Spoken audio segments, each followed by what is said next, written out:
Hello friends, स्वागत है आप सबका आपके अपने यूट्यूब चैनल पर। And very good morning to all of you.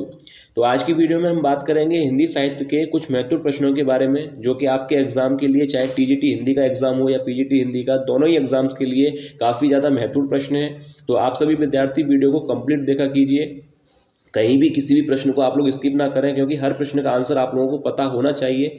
और क्योंकि इसी तरह के प्रश्न जो है आप लोगों से एग्जाम में पूछे जाएंगे, तो इसलिए आप लोग जो है कंप्लीट देखा कीजिए और हर प्रश्न का जो है आंसर आप लोग अच्छी तरह से समझा कीजिए, क्योंकि ऐसे ही प्रश्न जो है आपको एग्जाम में देखने को मिलेंगे। तो चलिए वीडियो को शुरू करते हैं। अगर वीडियो आप लोगों को पसंद आती है तो लाइक जरूर कीजिएगा और चैनल को सब्सक्राइब जरूर कर लीजिएगा। तो चलिए वीडियो को शुरू करते हैं और देखते हैं आज के महत्वपूर्ण प्रश्नों को। तो देखिए, सबसे पहला प्रश्न दिया गया है।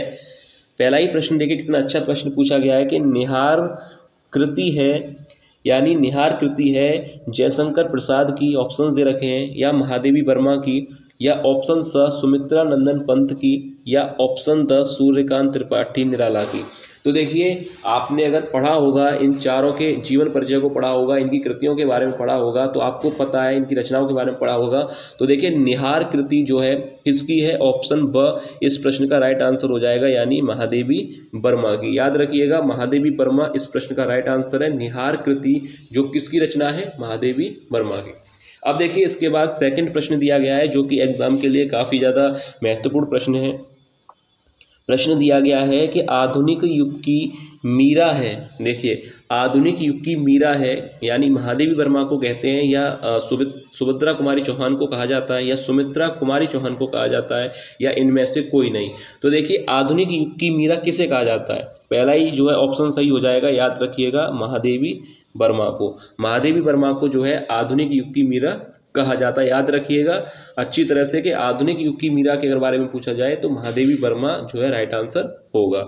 अब इसके बाद देखिए, थर्ड यहां पर देखते हैं। देखिए, प्रश्न दिया गया है, कामायनी महाकाव्य के रचयिता हैं या कामायनी रचना है? एक ही बात है, कामायनी महाकाव्य के रचनाकार कौन है? ऑप्शन देखिए दे रखे हैं, मैथिली शरण गुप्त, या सूर्यकांत त्रिपाठी निराला, या ऑप्शन स जयशंकर प्रसाद, या ऑप्शन द रामधारी सिंह दिनकर। तो देखिए, इस प्रश्न का जो राइट आंसर हो जाएगा वो होगा ऑप्शन स, यानी जयशंकर प्रसाद। ये प्रश्न हिंदी का सबसे जो है प्रचलित प्रश्न है, आप कहें तो काफी ज्यादा। जब भी आप देखिए हिंदी की परीक्षा होती है, कामायनी से संबंधित या जयशंकर प्रसाद से संबंधित प्रश्न एग्जाम में अवश्य पूछा जाता है। तो देखिए, कामायनी महाकाव्य के रचनाकार के बारे में आपसे पूछा जाए तो सरल प्रश्न है, अब तक तो याद भी हो गया होगा आपको, जयशंकर प्रसाद। अब देखिए, इसके बाद प्रश्न दिया गया है कि कानन कुसुम के रचनाकार हैं। ऑप्शंस दे रखे हैं, भारतेंदु हरिश्चंद्र हैं, या ऑप्शन ब जयशंकर प्रसाद हैं, या निराला, या ऑप्शन द महादेवी वर्मा। तो देखिए, कानन कुसुम के जो रचनाकार हैं, अच्छा प्रश्न है, याद रखिएगा अगर आता है एग्जाम में, तो ऑप्शन ब यानी जयशंकर प्रसाद इस प्रश्न का जो है राइट आंसर होगा। कानन कुसुम के जो रचनाकार हैं वह है जयशंकर प्रसाद, याद रखिएगा। अब देखिए, इसके बाद जो नेक्स्ट यहाँ पर प्रश्न दिया गया है, अब प्रश्न पूछा गया है कि कामायनी महाकाव्य में सर्गों की संख्या है। कामायनी महाकाव्य में सर्गों की संख्या है, यानी कितने सर्ग हैं? कामायनी जो महाकाव्य है, यानी 9 सर्ग हैं, 12 सर्ग हैं, 15 सर्ग हैं, या 17 सर्ग हैं। तो देखिए, आपने जब जयशंकर प्रसाद के बारे में पढ़ा होगा तो कामायनी के बारे में जरूर पढ़ा होगा, और सर्ग के बारे में आपने पढ़ा होगा। तो देखिए, आप लोगों को पता होना चाहिए कि कामायनी जो महाकाव्य है, जिसके रचनाकार जयशंकर प्रसाद हैं, उसमें जो सर्गों की संख्या है वह है 15। याद रखिएगा, ऑप्शन स, यानी 15 सर्ग हैं उसमें। आपको नाम भी पता होना चाहिए। सबसे पहला सर्ग चिंता सर्ग आता है। इसी तरह से जो सर्ग दे रखे हैं, आप लोगों को 15 के 15 सर्ग का नाम पता होना चाहिए, क्योंकि इन पे भी प्रश्न बनता है। अब देखिए, कैसे प्रश्न बनेगा वो आपको आगे देखने को मिलेगा। अभी देखिए, प्रश्न फिर पूछा गया है, कामयानी से संबंधित है, कि कामायनी किस युग की रचना है? देखिए, कामायनी पर आधारित प्रश्न जो है काफी पूछा जाता है हिंदी की परीक्षा में। देखिए, कामायनी देखिए, अभी आपने रचनाकार देखा, अब उसके बाद सर्गों की संख्या पूछी गई है। अब पूछा गया है कि कामायनी किस युग की रचना है? भारतेंदु युग की रचना है, या द्विवेदी युग की रचना है, या छायावादी युग की रचना है, या प्रगतिवादी युग की रचना है? तो देखिए, कामायनी किस युग की रचना है? ऑप्शन स इस प्रश्न का राइट आंसर हो जाएगा, छायावादी युग की जो है रचना है। अब देखिए, इसके बाद फिर कामायनी पर आधारित प्रश्न पूछा गया है कि कामायनी में श्रद्धा सर्ग किस सर्ग के बाद है, यानी कामायनी में जब श्रद्धा सर्ग आता है वो किस सर्ग के बाद आता है। ऑप्शंस दे रखे हैं आशा सर्ग, चिंता सर्ग, काम सर्ग या लज्जा सर्ग। तो देखिए सबसे पहला, अगर 15 सर्ग होते हैं कामायनी में जिसमें पहला होता है चिंता सर्ग, उसके बाद आता है आशा सर्ग और फिर आता है श्रद्धा सर्ग। तो श्रद्धा सर्ग किस सर्ग के बाद आता है, ऑप्शन पहला ही सही हो जाएगा यानी आशा सर्ग। याद रखिएगा 15 सर्ग है, 15 सर्ग के नाम आपको पता होने चाहिए, क्योंकि देखिए इस पे भी प्रश्न आपने देख लिया किस तरह से पूछा जाएगा कि किस सर्ग के बाद कौन सा सर्ग आता है। तो श्रद्धा सर्ग किसके बाद आता है, आशा सर्ग के बाद, याद रखिएगा। अब देखिए इसके बाद प्रश्न दिया गया है, अब देखिए फिर कामायनी पर आधारित प्रश्न पूछा गया है। कामायनी के प्रथम सर्ग का नाम क्या है, यानी चिंता सर्ग है, आशा, श्रद्धा या इंडा। पर ये तो सरल प्रश्न है, कामायनी का पहला सर्ग कौन सा है, चिंता, उसके बाद आता है आशा, फिर आता है श्रद्धा।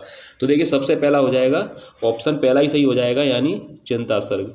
याद रखिएगा पहला ही ऑप्शन सही है। कामायनी के प्रथम सर्ग का क्या नाम है, चिंता सर्ग। और श्रद्धा सर्ग किस सर्ग के बाद आता है, आशा सर्ग के। याद रखिए, देखिए कामयानी पे कितने प्रश्न बन गए और इसी पर प्रश्न आप में को एग्जाम में भी देखने को मिलेगा। तो इसलिए मैं कहता हूं कि आप लोग वीडियो को कंप्लीट देखा कीजिए, क्योंकि एक एक प्रश्न जो है काफी महत्वपूर्ण होता है।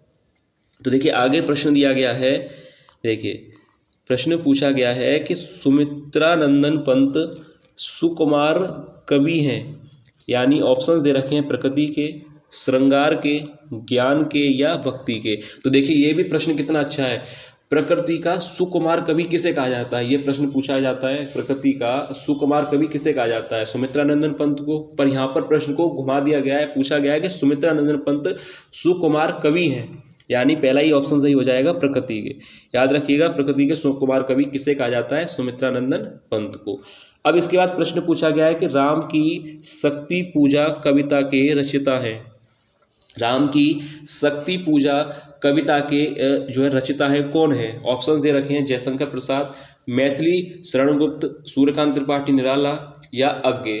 तो देखिए इस प्रश्न का जो राइट आंसर हो जाएगा, राम की शक्ति पूजा के जो रचनाकार हैं यानी ऑप्शन स, इस प्रश्न का राइट आंसर हो जाएगा ऑप्शन स, सूर्यकांत त्रिपाठी निराला। याद रखिएगा।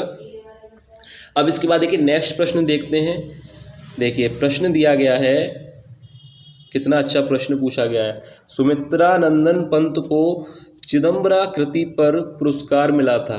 देखिए प्रश्न को दो तरह से पूछा जाता है, सुमित्रानंदन पंत को चिदंबरा कृति पर पुरस्कार कौन सा मिला था, यानी भारतीय ज्ञानपीठ पुरस्कार मिला था या भारत भारती पुरस्कार मिला था, साहित्य अकादमी मिला था या स्वर्णमाल पुरस्कार मिला था। तो देखिए सुमित्रानंदन पंत को जो चिदंबरा कृति है उस पर मिला था भारतीय ज्ञानपीठ पुरस्कार, यानी पहला ही ऑप्शन सही हो जाएगा। याद रखिएगा भारतीय ज्ञानपीठ पुरस्कार। अब देखिए इस प्रश्न को अगर दूसरी तरह से पूछा जाए कि सुमित्रानंदन पंत को भारतीय ज्ञानपीठ पुरस्कार प्राप्त हुआ कौन सी कृति पर, तो आंसर हो जाएगा चिदंबरा कृति पर। तो दो तरह से प्रश्न बनता है, तो आपको याद पता होना चाहिए अच्छी तरह से कि चिदंबरा कृति पर भारतीय ज्ञानपीठ पुरस्कार मिला था। अब इसके बाद फिर प्रश्न पूछा गया है, पल्लव के रचयिता है, पल्लव के रचयिता हैं, ऑप्शंस देखिए दे रखे हैं, सुमित्रानंदन पंत हैं या दिनकर हैं या सूर्यकांत त्रिपाठी निराला हैं या रामकुमार वर्मा हैं। तो देखिए पल्लव के जो रचयिता हैं सुमित्रानंदन पंत, दिनकर, सूर्यकांत त्रिपाठी या रामकुमार वर्मा। तो देखिए पल्लव की जो रचयिता है, इस प्रश्न का आंसर भी आप लोगों को पता होना चाहिए, पहला ही जो है आंसर सही हो जाएगा ऑप्शन सुमित्रानंदन पंत। अब देखिए इसके बाद नेक्स्ट देखते हैं, प्रश्न दिया गया है, छायावादी काव्य की बृहदत्रयी की रचनाकार नहीं है, यानी प्रसाद, पंत, निराला या महादेवी वर्मा। तो देखिए ये तो काफी सरल प्रश्न है, छायावादी काव्य की बृहदत्रयी के रचनाकार नहीं है, यानी option the Mahadevi Verma right answer हो जाएगा। अब इसके बाद प्रश्न दिया गया है कि निम्नलिखित में से किस ग्रंथ के रचयिता जयशंकर प्रसाद हैं, यानी किस ग्रंथ के रचयिता जयशंकर प्रसाद हैं, पल्लव के या कामायनी के, परिमल के या यामा के। तो देखिए यामा आप जानते हैं किसकी है, पल्लव भी आपको पता है, यानी जयशंकर प्रसाद की जो रचना है वह है ऑप्शन व कामायनी। सरल प्रश्न था, आपको पता होना चाहिए इसका आंसर क्या होगा। कामायनी जो है जयशंकर प्रसाद की रचना है, कितने सर्ग हैं, सर्गों के नाम पता होना चाहिए, इस पर आधारित प्रश्न जो है काफी बनते हैं। अब देखिए इसके बाद देखते हैं आगे प्रश्न दिया गया है, देखिए प्रश्न पूछा गया है, इसको थोड़ा आप नीचे कर लीजिए तो ताकि आपको दिखाई दे। देखिए, निम्नलिखित में छायावादी कवि हैं, ऑप्शन दे रखे हैं। देखिए, पहला दिया गया जगन्नाथ दास रत्नाकर, या मैथिली शरण गुप्त, या ऑप्शन स रामधारी सिंह दिनकर, या जयशंकर प्रसाद। तो देखिए, ये भी प्रश्न जो है काफी सरल है। छायावादी कवि कौन से हैं? ऑप्शन द यानी जयशंकर प्रसाद आंसर हो जाएगा सही, क्योंकि छायावादी कवि जयशंकर प्रसाद है, इनकी रचना कामायनी है। इसके बारे में तो आप समझ लीजिए, हिंदी की परीक्षा में प्रश्न बनना ही है, अच्छी तरह से पढ़ के जाइएगा। अब देखिए, फिर प्रश्न पूछा है जयशंकर प्रसाद पर आधारित ही प्रश्न पूछा गया है कि जयशंकर प्रसाद की रचना है युगवाड़ी है, अनामिका है, लहर है, या साकेत है। तो देखिए, ये चार जो रचनाएं दे रखी हैं, ये अलग अलग जो है रचनाकार हैं इसके। जैसे कि साकेत के आप जानते हैं मैथिली शरण गुप्त है, युगवाड़ी और अनामिका के भी जो रचनाकार हैं वो भी अलग हैं, यानी ऑप्शन स इस प्रश्न का राइट आंसर हो जाएगा लहर। लहर जो रचना है उसके जो रचनाकार हैं वह कौन है? जयशंकर प्रसाद। याद रखिए, जयशंकर प्रसाद की रचना हो जाएगी लहर। अब फिर प्रश्न यहाँ पर पूछा गया है कि निम्नलिखित में से कौन सी पंत जी की प्रगतिवादी रचना है? यहाँ पर एक बार फिर से मैं आपको दिखा दूं, प्रश्न दिया गया है कि हाँ देखिए, प्रश्न पूछा गया है कि निम्नलिखित में से कौन सी पंत जी की प्रगतिवादी रचना मानी जाती है? पल्लव है, या युगांत है, या गुंजन है, और यहाँ पर है बीड़ा। तो कौन सी रचना है जो पंत जी की प्रगतिवादी रचना मानी जाती है? तो ये जो प्रश्न है, आप जो भी विद्यार्थी वीडियो देखते हैं उनको पता है कि हर वीडियो में एक प्रश्न जो है आप लोगों के लिए दिया जाता है। तो आज की वीडियो में ये जो लास्ट प्रश्न है, यह प्रश्न आप लोगों के लिए है। इस प्रश्न का राइट आंसर जो भी है वो आप लोग कमेंट करके बताइएगा कि कौन सी रचना है पंत जी की जो प्रगतिवादी मानी गई है, यानी पल्लव है, युगांत है, गुंजन है, या बीड़ा है। तो इस प्रश्न का जो भी राइट आंसर है आप लोग कमेंट करके जरूर बताइएगा कि इस प्रश्न का राइट आंसर क्या है। तो ये था आज की वीडियो का जो है अंतिम प्रश्न, यानी लास्ट प्रश्न। उम्मीद है आप लोगों को वीडियो पसंद आई होगी। आज के प्रश्न अगर आप लोगों को पसंद आए हैं तो वीडियो को लाइक जरूर कीजिएगा और चैनल को सब्सक्राइब जरूर कर लीजिएगा, क्योंकि ऐसे ही महत्वपूर्ण एमसीक्यू के माध्यम से आप लोगों को इस चैनल पर तैयारी कराई जाती है। तो जो भी विद्यार्थी हैं वो चैनल को जो सब्सक्राइब कर लें, और वीडियो अगर पसंद आई है तो लाइक जरूर कीजिए। और अपने जो फ्रेंड्स हैं वो भी अगर तैयारी कर रहे हैं टीजीटी पीजीटी हिंदी की, तो उनको भी इस चैनल के बारे में बताइए, उनको भी ये जो है वीडियो शेयर कीजिए ताकि वो भी अच्छी तरह से अपनी तैयारी कर सके। तो चलिए, मिलते हैं नेक्स्ट वीडियो में ऐसे ही और महत्वपूर्ण एमसीक्यू के साथ। तब तक आप लोग अपनी तैयारी अच्छी तरह से करते रहिए।